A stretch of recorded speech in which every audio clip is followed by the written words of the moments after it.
La música del acordeón se cortó como un grito ahogado. En el centro de la pista, bajo la luz amarillenta de los reflectores improvisados, el payaso Rigoberto quedó inmóvil con los brazos extendidos, esperando la risa que no llegó. Las gradas crujieron cuando 200 personas giraron la cabeza al mismo tiempo, buscando de dónde había venido ese alarido que partió la noche en dos. «Miguel Ángel, Miguel Ángel Herrera». La voz de Esperanza Herrera atravesó el aire espeso del circo como una navaja.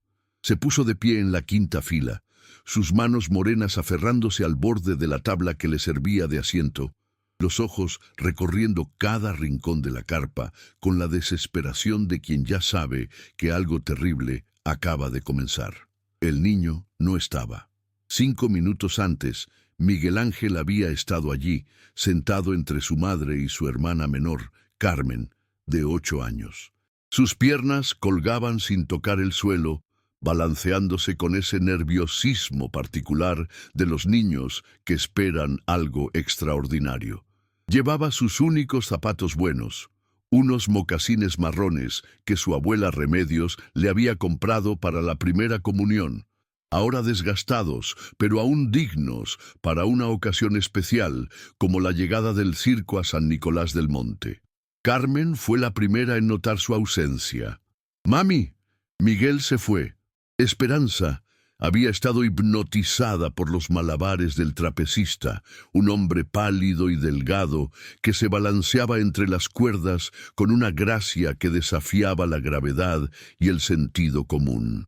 Por un momento, el circo había logrado su cometido: transportarla lejos de las preocupaciones cotidianas, del trabajo en la fábrica textil, de las cuentas pendientes, de la soledad que la acompañaba desde que Evaristo, su marido, había partido hacia la capital en busca de mejores oportunidades y nunca más había regresado. «¿Cómo que se fue?», murmuró, aún con los ojos fijos en las alturas. «No está, mami». Se fue. Entonces, Esperanza bajó la mirada y encontró el espacio vacío donde su hijo había estado sentado. El asiento de madera conservaba aún el calor de su cuerpo pequeño. Sus palomitas de maíz seguían allí intactas en el cucurucho de papel periódico, como si hubiera sido absorbido por el aire mismo. El circo Hermanos Valdés había llegado a San Nicolás del Monte ese martes por la tarde, después de 2 años de ausencia que los habitantes recordaban como una época particularmente gris. No era un circo grande ni espectacular. Apenas 4 caravanas descoloridas, una carpa remendada en varios lugares y una colección de artistas que parecían más cansados que mágicos. Pero para los niños del pueblo, su llegada significaba la interrupción gloriosa de la rutina, la promesa de ver cosas que existían más allá de los límites conocidos de su mundo. Miguel Ángel había esperado este momento durante semanas. Desde que los carteles aparecieron pegados en las paredes del mercado municipal, había ahorrado cada peso que conseguía lavando carros en la plaza o ayudando a don Aurelio con las compras del almacén. Su madre trabajaba turnos dobles en la textilera para juntar el dinero suficiente para las 3 entradas. Pero el niño quería contribuir. Tenía esa seriedad particular de los hijos mayores en familias donde el dinero se cuenta moneda por moneda. La tarde del espectáculo, Miguel Ángel se había bañado usando el jabón bueno, se había peinado con brillantina barata que le prestó su primo Néstor y se había puesto su camisa blanca de los domingos. Esperanza lo miró vestirse con esa mezcla de orgullo y melancolía que sienten las madres cuando ven a sus hijos crecer demasiado rápido. En los 12 años, Miguel Ángel ya tenía los hombros anchos que heredaría de su padre ausente y una mirada que parecía entender más de lo que debería un niño de su edad. «Te ves muy guapo, mi amor», le había dicho, acomodándole el cuello de la camisa. «¿Crees que habrá leones, mami?» «No sé, hijo. Ya veremos». No había leones. El circo Hermanos Valdés ofrecía un espectáculo más modesto. 2 payasos, un trapecista, una mujer que tragaba fuego, un hombre que se disfrazaba de diferentes animales y una adivina que leía la palma de la mano por 5 pesos extra. Pero Miguel Ángel había recibido cada acto con la misma fascinación que si hubiera estado viendo el espectáculo más grandioso del mundo, hasta que desapareció. La búsqueda comenzó de inmediato. Los otros espectadores se pusieron de pie, algunos ofreciendo ayuda, otros simplemente curiosos por el drama que se desarrollaba ante sus ojos. Los artistas del circo suspendieron la función y se sumaron a la búsqueda. Rigoberto el payaso, aún con la cara pintada pero sin la sonrisa postiza, recorrió cada rincón de la carpa gritando el nombre del niño. La mujer que tragaba fuego organizó grupos para revisar las caravanas. El trapecista, un hombre de pocas palabras llamado Eliseo, salió a inspeccionar los alrededores con una linterna que proyectaba sombras largas y móviles entre los árboles. ¡Miguel Ángel! ¡Miguel! Los gritos se multiplicaron, se extendieron más allá de la carpa, alcanzaron las casas vecinas, donde otras familias salieron a preguntar qué estaba pasando. En San Nicolás del Monte todos se conocían, y la desaparición de un niño era asunto de todos.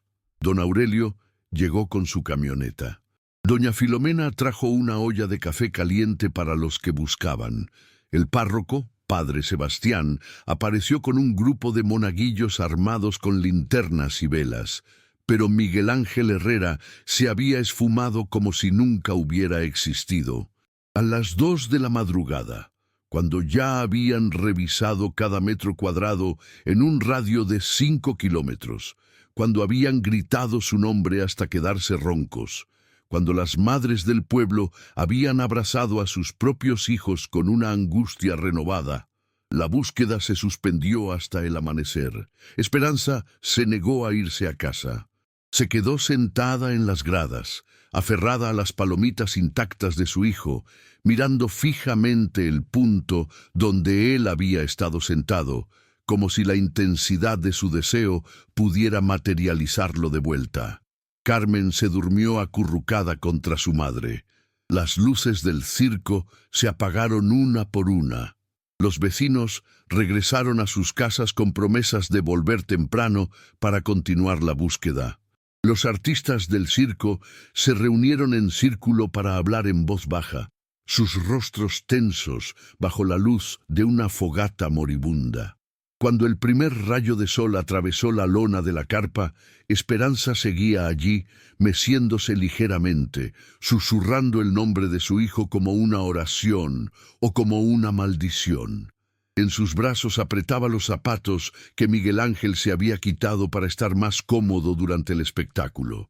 Los zapatos marrones de la primera comunión. Los únicos zapatos buenos que tenía. O al menos eso creyó ella.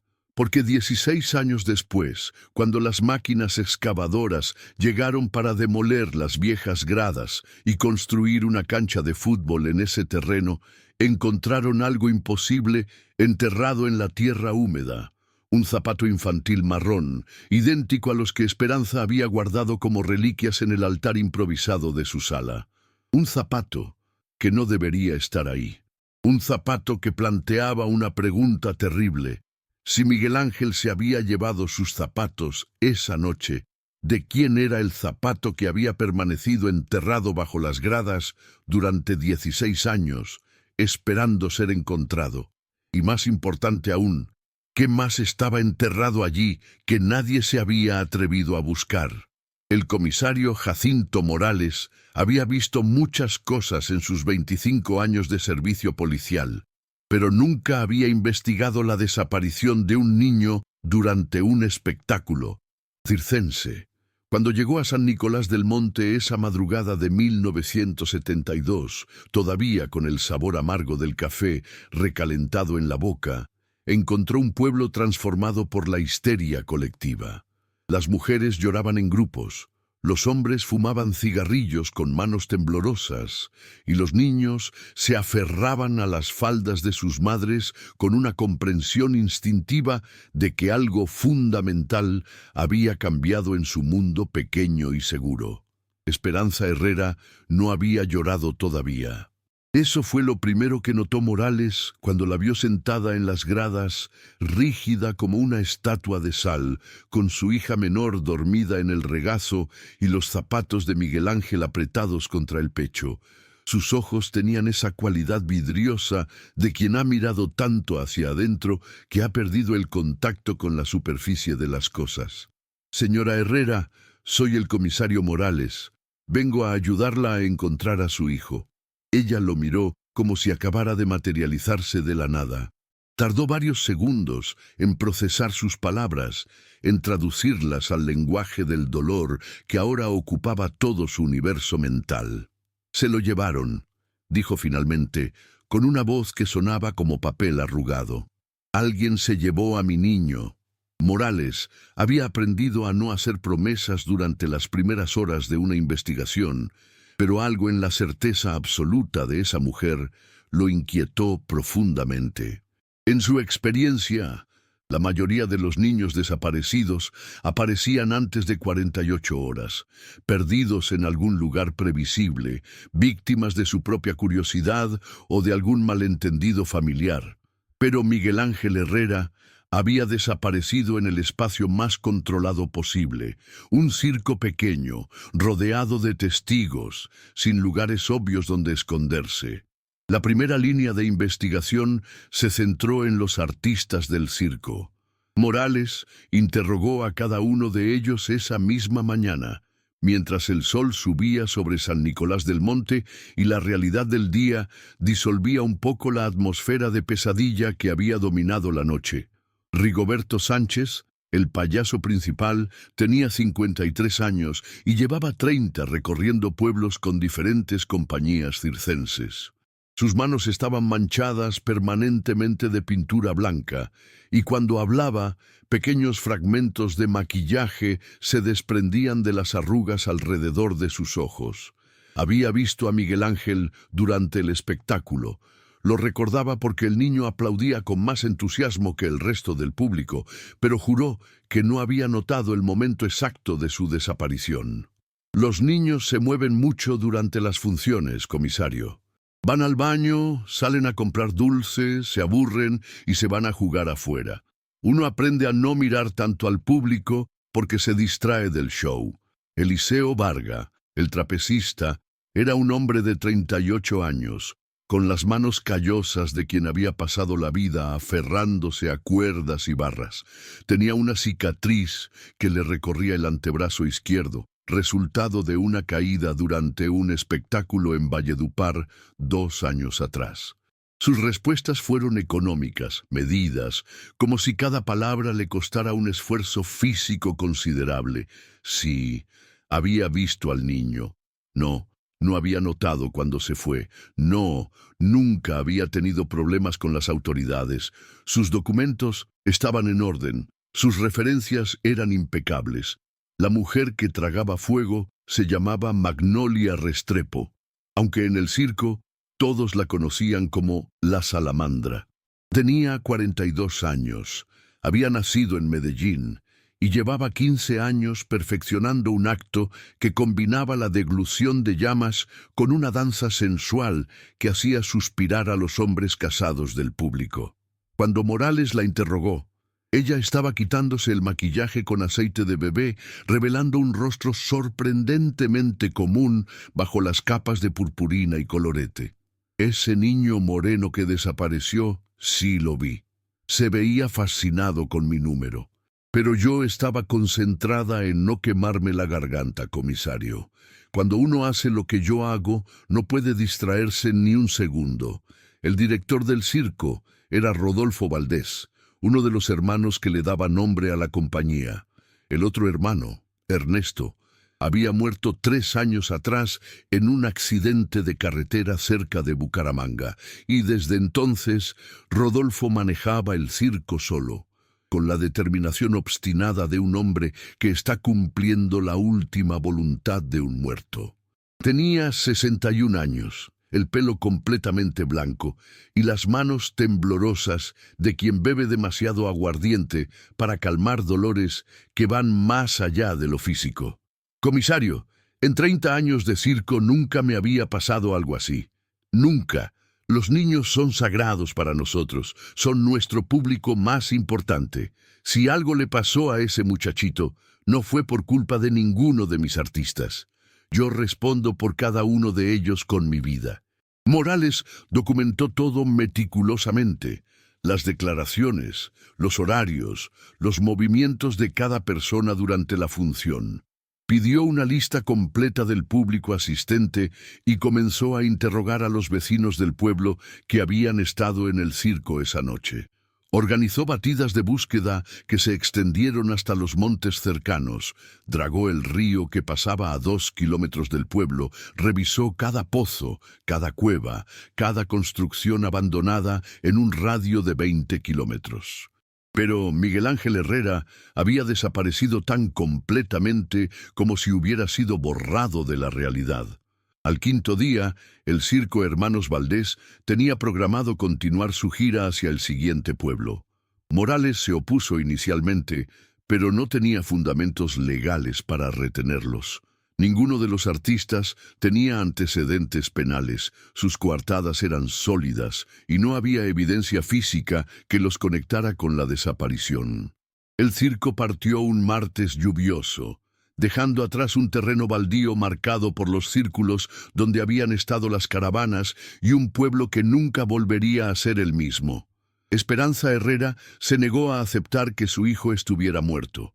Durante las primeras semanas salía cada madrugada a buscarlo, recorriendo los mismos caminos que ya había explorado la policía, gritando su nombre hasta quedarse sin voz.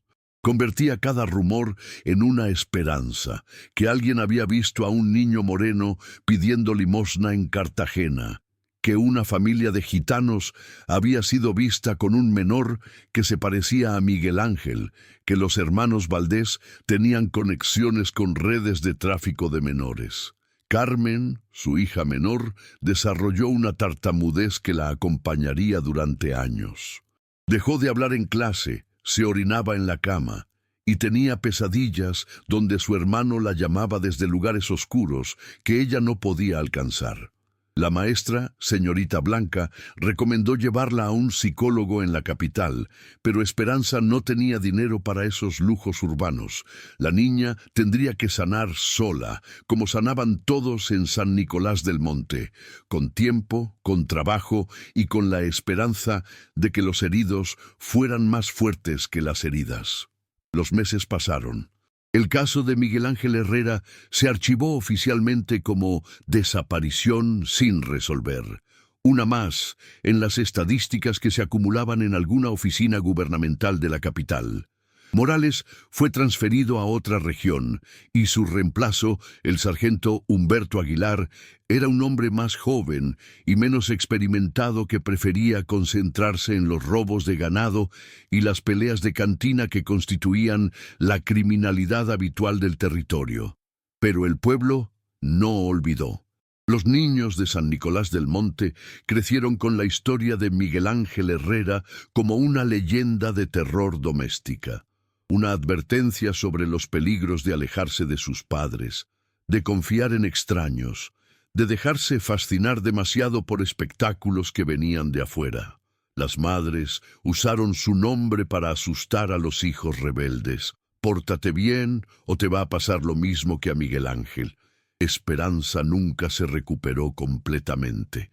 Siguió trabajando en la textilera, pero algo esencial se había roto en ella. Envejeció prematuramente, desarrolló una fe religiosa obsesiva y transformó su sala en un santuario dedicado a la memoria de su hijo desaparecido. Los zapatos marrones ocupaban el lugar central del altar improvisado, flanqueados por velas, estampitas de santos y fotografías escolares donde Miguel Ángel sonreía con esa inocencia que solo existe en los retratos de los muertos. Los años pasaron como pasan en los pueblos pequeños, lentamente, marcados por las mismas celebraciones, las mismas tragedias menores, los mismos chismes que circulan de casa en casa hasta desgastarse como monedas viejas. San Nicolás del Monte siguió su ritmo pausado, y la desaparición de Miguel Ángel se convirtió en parte de su historia oral, en una de esas historias que se cuentan en los velorios y en las noches de tormenta, cuando el viento hace crujir las puertas y las sombras parecen moverse por sí solas, hasta 1988, hasta que las máquinas excavadoras llegaron para modernizar el pueblo con una cancha de fútbol, hasta que José Antonio Mejía, el operador de la máquina, encontró algo enterrado bajo las viejas gradas de madera que había construido la comunidad para el circo de los hermanos Valdés. Un zapato infantil marrón, idéntico a los que reposaban en el altar de Esperanza Herrera, un zapato que no debería existir porque Miguel Ángel se había llevado los suyos esa noche fatídica de 1972. Un zapato que planteaba preguntas que nadie en San Nicolás del Monte estaba preparado para responder, y que convertía un misterio ya doloroso en algo mucho más siniestro y complejo de lo que cualquiera había imaginado. José Antonio Mejía había operado maquinaria pesada durante 15 años, pero nunca había sentido que la tierra le devolviera algo que no debería estar ahí. Ese martes de abril de 1988, mientras la pala excavadora mordía la tierra húmeda donde habían estado las viejas gradas, el metal golpeó contra algo que sonó diferente al eco sordo de las piedras o las raíces podridas. Un sonido más pequeño, más íntimo, como si la tierra hubiera estado guardando un secreto. Se bajó de la máquina para investigar. Entre los terrones oscuros y los pedazos de madera carcomida, encontró un zapato infantil marrón, casi intacto a pesar de los 16 años bajo tierra.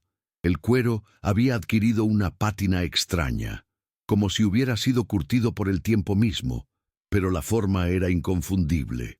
Un mocasín pequeño, del tipo que usan los niños para ocasiones especiales.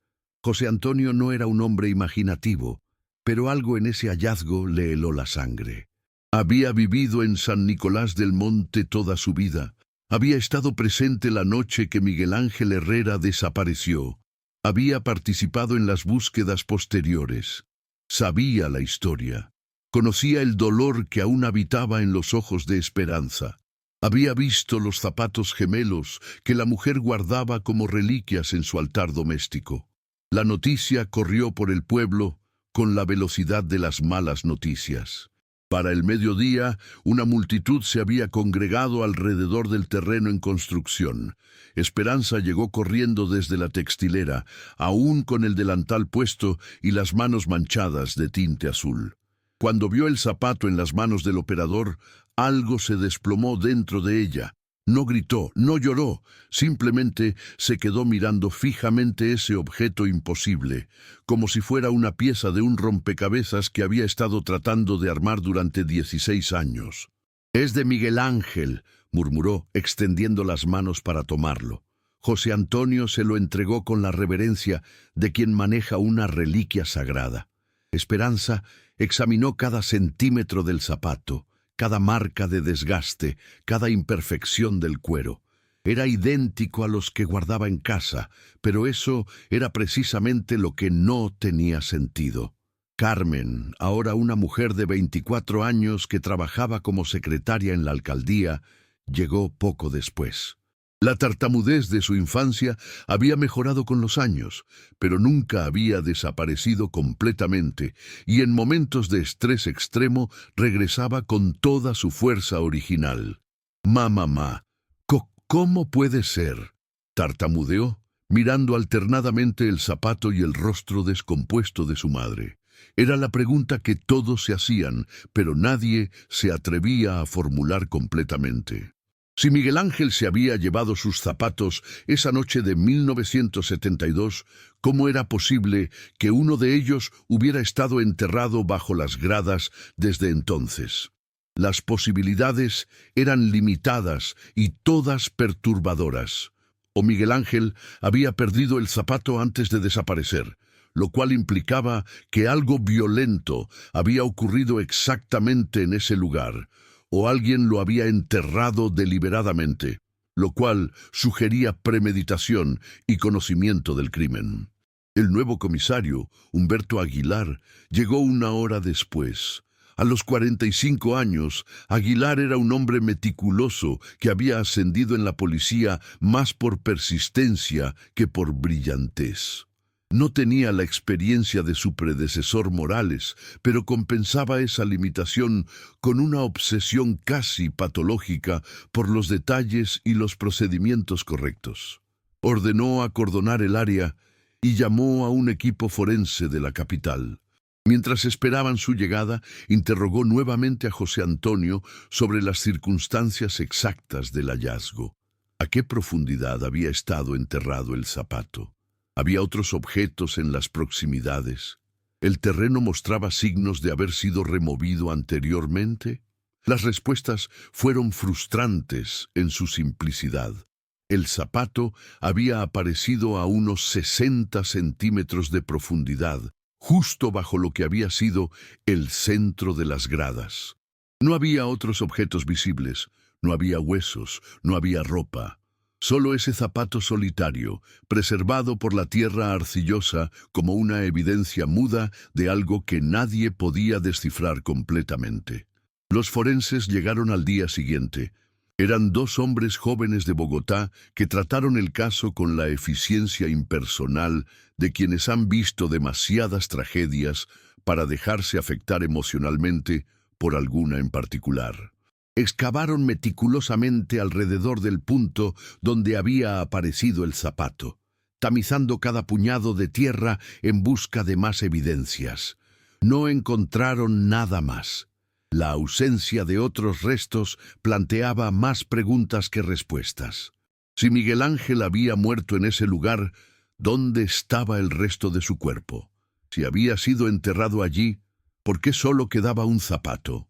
Si el zapato había sido plantado como evidencia falsa, ¿por qué esperar 16 años para que fuera descubierto accidentalmente? El análisis del zapato confirmó lo que todos sabían intuitivamente. Era idéntico en marca, modelo y talla a los que Esperanza conservaba en su casa. El cuero mostraba patrones de desgaste consistentes con su uso por un niño de 12 años, y los análisis químicos detectaron trazas de tierra y materia orgánica que coincidían con las muestras del terreno donde había sido encontrado. Había estado allí durante muchos años, eso era indudable. La reapertura oficial del caso de Miguel Ángel Herrera generó un interés mediático que San Nicolás del Monte no había experimentado jamás. Periodistas de la capital llegaron para documentar la historia del niño desaparecido y el zapato misterioso. Las fotografías de Esperanza, ahora una mujer de 48 años, prematuramente envejecida por el dolor, aparecieron en los periódicos nacionales junto con imágenes del zapato y reconstrucciones artísticas de cómo podría verse Miguel Ángel a los 28 años. La atención mediática también trajo consigo una avalancha de testimonios tardíos, confesiones dudosas y teorías conspirativas que complicaron más que aclararon la investigación. Una mujer de Barranquilla juró que había visto a Miguel Ángel trabajando en un circo ambulante 3 años atrás. Un hombre en Medellín aseguró que el niño había sido vendido a una red de adopciones ilegales que operaba desde Venezuela. Un vidente de Cartagena ofreció comunicarse con el espíritu de Miguel Ángel para revelar la ubicación exacta de sus restos. Aguilar siguió cada pista con la paciencia de un monje medieval, pero todas llevaban a callejones sin salida o a revelaciones que se desmoronaban bajo el escrutinio más básico. La investigación original de 1972 se revisó completamente, pero los años habían cobrado su peaje. Jacinto Morales había muerto de un infarto 5 años atrás. Varios testigos clave habían fallecido o se habían mudado, y los archivos oficiales tenían lagunas que convertían la reconstrucción exacta de los hechos en un ejercicio de arqueología burocrática. El circo Hermanos Valdés había desaparecido completamente del mapa. Rodolfo Valdés había muerto en 1979, según los registros que Aguilar logró rastrear en Cali. Rigoberto Sánchez, el payaso, había sido visto por última vez en Pasto en 1981, trabajando como vendedor ambulante. Eliseo Varga había dejado el mundo del espectáculo y se había convertido en mecánico en algún pueblo de la costa atlántica. Magnolia Restrepo, la salamandra, había regresado a Medellín, donde dirigía una escuela de danza en un barrio popular. Solo Magnolia pudo ser localizada y interrogada nuevamente. A los 58 años, conservaba restos de la belleza que había hecho suspirar a los hombres casados de pueblos olvidados, pero sus ojos tenían esa opacidad particular de quien ha vivido demasiado y recuerda demasiado poco. Cuando Aguilar le mostró fotografías del zapato encontrado, algo se movió en sus pupilas, una sombra de reconocimiento que desapareció tan rápidamente como había llegado. «Ese niño moreno», murmuró. «Recuerdo que me miraba mucho durante mi número, pero esa noche pasaron tantas cosas raras». «¿Qué tipo de cosas raras?». Magnolia se quedó en silencio durante varios minutos, como si estuviera excavando en su propia memoria en busca de algo que había decidido olvidar hacía mucho tiempo. Eliseo andaba nervioso desde que llegamos al pueblo, más nervioso de lo normal. Y Rodolfo estaba bebiendo más de la cuenta. Dijo que había visto algo en el pueblo que lo inquietaba, pero nunca nos explicó qué era. ¿Algo relacionado con Miguel Ángel? No sé. Eliseo y Rodolfo hablaban mucho en privado esos días, en voz baja, como si no quisieran que los demás escucháramos. Y después de que el niño desapareció, Eliseo quería irse inmediatamente esa misma noche. Dijo que quedarse era peligroso. ¿Peligroso para quién? No lo dijo, pero tenía miedo. Eso sí lo recuerdo. Eliseo nunca tenía miedo de nada. Era un hombre muy valiente, pero esa noche tenía miedo. Era la primera vez en 16 años que alguien sugería que los artistas del circo habían sabido más de lo que habían revelado en 1972. Aguilar intensificó la búsqueda de Eliseo Varga, pero el hombre parecía haberse esfumado tan completamente como Miguel Ángel Herrera. Los registros oficiales se perdían en una maraña de direcciones falsas, trabajos temporales y documentos contradictorios que sugerían una vida deliberadamente oculta. Mientras tanto, en San Nicolás del Monte, la construcción de la cancha de fútbol se había suspendido indefinidamente. El terreno permanecía acordonado, convertido en una especie de santuario involuntario donde los habitantes del pueblo dejaban flores, velas y pequeñas ofrendas en memoria de Miguel Ángel.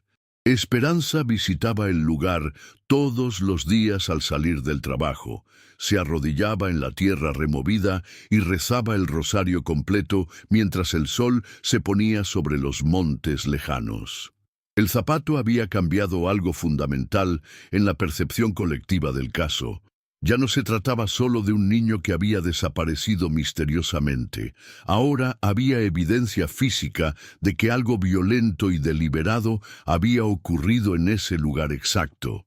El zapato era una acusación silenciosa, un fragmento de verdad que exigía justicia después de 16 años de silencio. Pero como todas las verdades parciales, planteaba más preguntas de las que respondía, y cada pregunta llevaba a territorios más oscuros y complejos que nadie en San Nicolás del Monte estaba preparado para explorar. La carta llegó un jueves de octubre, 6 meses después del hallazgo del zapato. Esperanza la encontró deslizada bajo su puerta cuando regresaba del trabajo. Un sobre amarillento sin remitente que contenía una hoja de papel barato escrita con letra temblorosa. No había firma, no había fecha, solo unas líneas que la hicieron sentarse pesadamente en el borde de la cama mientras el mundo se tambaleaba a su alrededor. Señora Herrera, su hijo vio algo que no debía ver esa noche. Nosotros también vimos cosas que no debíamos ver. El zapato no es lo único enterrado en ese lugar. Hay más, mucho más, pero algunos secretos son demasiado peligrosos para desenterrar. Deje que Miguel Ángel descanse en paz. Carmen encontró a su madre 2 horas después, todavía sentada en la misma posición, con la carta apretada entre las manos, como si fuera lo único que la mantenía conectada a la realidad.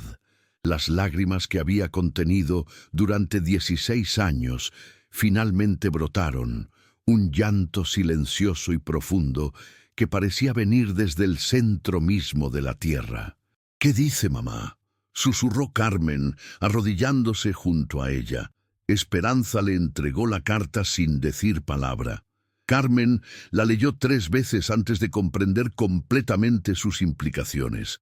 Su hermano había visto algo. Había sido silenciado por eso. Y quien había escrito esa carta sabía exactamente qué había pasado. El comisario Aguilar recibió una copia de la carta al día siguiente. La examinó con la minuciosidad de un entomólogo estudiando un insecto raro, buscando pistas en la caligrafía, en el papel, en la tinta utilizada. Los análisis forenses determinaron que había sido escrita con un bolígrafo común, en papel de bajo costo disponible en cualquier papelería del país.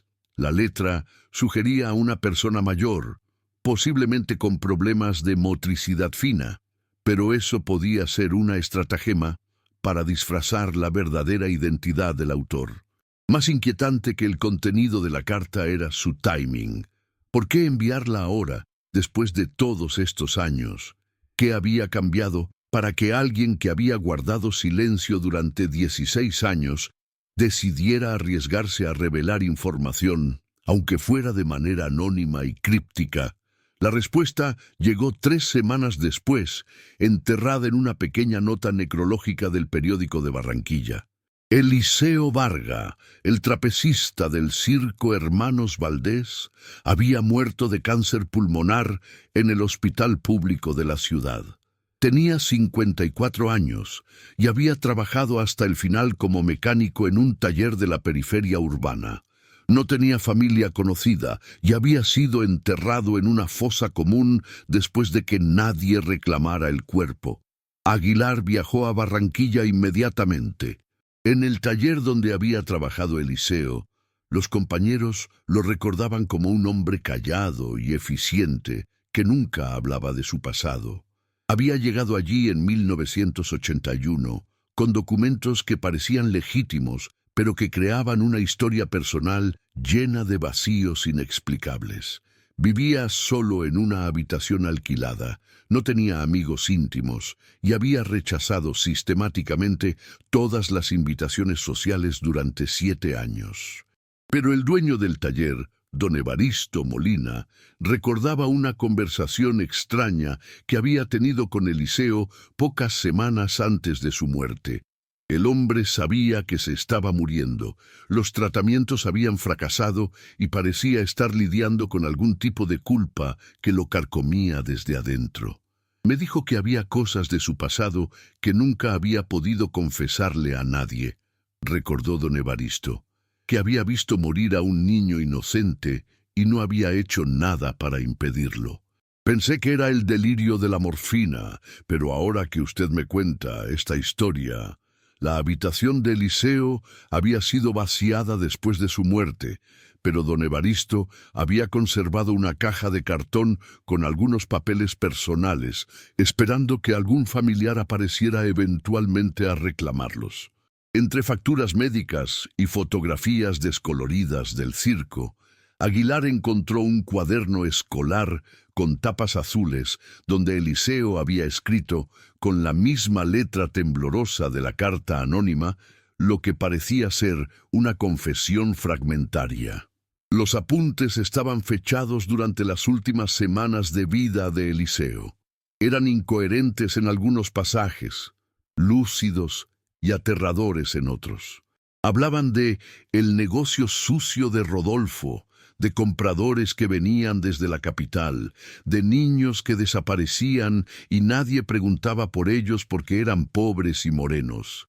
Mencionaban específicamente la noche en San Nicolás del Monte. El niño vio cuando cargaban la mercancía en la caravana azul. Rodolfo dijo que era demasiado arriesgado dejarlo ir. Rigoberto lloró, pero no hizo nada. Yo tampoco hice nada. Dios me perdone, no hice nada. Las páginas finales del cuaderno contenían lo que parecía ser un mapa tosco del terreno donde había estado instalado el circo en 1972. Una X marcaba un punto específico bajo las gradas, exactamente donde había aparecido el zapato de Miguel Ángel. Pero había otras marcas, otros símbolos que Aguilar no pudo descifrar completamente. Una línea ondulada que podía representar el río cercano. Un círculo con una cruz que podía indicar una tumba. Flechas que señalaban direcciones incomprensibles. La confesión de Eliseo era simultáneamente reveladora y frustrante. Confirmaba que Miguel Ángel había sido víctima de algún tipo de red criminal organizada, posiblemente relacionada con tráfico de menores, pero dejaba demasiados cabos sueltos como para construir un caso judicial sólido. ¿Quiénes eran los compradores de la capital? ¿Qué era exactamente la mercancía que transportaban? ¿Cuántos otros niños habían desaparecido de manera similar en otros pueblos? Aguilar organizó una nueva excavación en el terreno, esta vez siguiendo las indicaciones del mapa de Eliseo. Cavaron más profundo, expandieron el perímetro, utilizaron detectores de metales y georradar para explorar el subsuelo de manera sistemática. Los resultados fueron perturbadores. Encontraron fragmentos de ropa infantil enterrados a diferentes profundidades, pedazos de juguetes que habían pertenecido a niños de edades diversas, y lo que parecían ser restos óseos humanos tan deteriorados que era imposible determinar su edad o causa de muerte sin análisis forenses extensivos. El terreno bajo las antiguas gradas se había convertido en algo mucho más siniestro que una simple escena del crimen. Era un cementerio clandestino, un depósito de evidencias de crímenes que se remontaban posiblemente décadas atrás. La magnitud del descubrimiento obligó a las autoridades nacionales a intervenir. El caso dejó de ser una investigación policial local y se convirtió en una operación federal que involucró a la Fiscalía, a organismos de derechos humanos y a expertos forenses de nivel internacional. Esperanza observó todo esto desde la distancia dolorosa de quien ha esperado respuestas durante demasiado tiempo como para confiar plenamente en las promesas oficiales. Los análisis de los restos encontrados tardarían meses, posiblemente años. La identificación de las víctimas sería un proceso complejo que dependía de registros dentales, ADN y testimonios de familias que quizás nunca habían denunciado las desapariciones. La justicia, si llegaba, sería tardía e incompleta. Pero el zapato de Miguel Ángel había logrado algo que 16 años de dolor silencioso no habían conseguido. Había obligado a la verdad a emerger parcialmente de la tierra donde había sido sepultada. No era toda la verdad, quizás nunca lo sería, pero era suficiente para confirmar que su hijo había muerto por algo más complejo y organizado que un crimen pasional o un accidente trágico. En Carmen, ahora convertida en la portavoz no oficial de la familia, comenzó a establecer contacto con otras madres de niños desaparecidos en la región durante las décadas de 1970 y 1980. Descubrió patrones inquietantes, desapariciones que coincidían con la llegada de circos ambulantes, familias pobres que nunca habían tenido recursos para investigaciones privadas, autoridades locales que archivaban casos sin mayor esfuerzo. El circo Hermanos Valdés aparentemente había sido solo una pieza en una red mucho más amplia de crímenes que habían pasado desapercibidos porque sus víctimas pertenecían a sectores sociales que nadie consideraba dignos de atención mediática. Los meses pasaron. Las excavaciones continuaron revelando más evidencias, más preguntas, más víctimas, cuyas historias se habían perdido en el olvido burocrático. San Nicolás del Monte se convirtió en un símbolo nacional de la indiferencia sistemática hacia los crímenes contra los más vulnerables. Llegaron antropólogos forenses, periodistas de investigación, activistas de derechos humanos, todos tratando de reconstruir una verdad que había sido fragmentada deliberadamente durante décadas. Pero para Esperanza, la única verdad que importaba seguía siendo simple y devastadora. Su hijo había muerto porque alguien había decidido que su vida valía menos que el silencio. El zapato encontrado bajo las gradas no era solo evidencia de un crimen, era un testimonio mudo del valor que la sociedad había asignado a la vida de Miguel Ángel Herrera. Un valor tan bajo que había permitido que su muerte pasara desapercibida durante 16 años. En las tardes, cuando el trabajo terminaba y las excavaciones se suspendían hasta el día siguiente, Esperanza seguía visitando el terreno.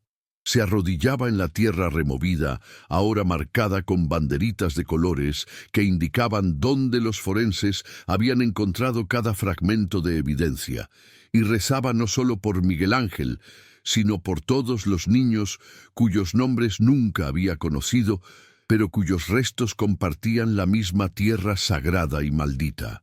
El zapato de Miguel Ángel reposaba ahora en un laboratorio de la capital, catalogado como evidencia en un caso que probablemente nunca llegaría a juicio por la muerte de los principales sospechosos. Pero había cumplido su propósito. Había obligado a los vivos a recordar a los muertos, a reconocer su existencia, a admitir que sus vidas habían tenido valor suficiente como para merecer la verdad. Algunas noches, cuando el viento soplaba desde los montes y hacía crujir las lonas que cubrían las excavaciones, los habitantes de San Nicolás del Monte juraban escuchar voces de niños jugando en el terreno maldito. Eran las voces de quienes nunca habían tenido la oportunidad de crecer, de quienes habían sido silenciados antes de poder contar sus propias historias. Voces que el tiempo y la culpa habían preservado en la memoria colectiva del pueblo, esperando el momento correcto para ser escuchadas. El misterio de Miguel Ángel Herrera nunca se resolvió completamente. Los culpables estaban muertos, las evidencias eran fragmentarias, y la verdad completa se había llevado consigo demasiados secretos como para ser reconstruida en su totalidad. Pero su zapato había logrado algo más importante que la justicia. Había obligado a una sociedad entera a reconocer que algunos silencios son demasiado costosos para mantenerse, y que la verdad, por parcial e incompleta que sea, siempre vale más que la comodidad de la ignorancia. Te quedaste sin aliento con esta historia que desafía todo lo que creías saber sobre la desaparición de niños en los años 70.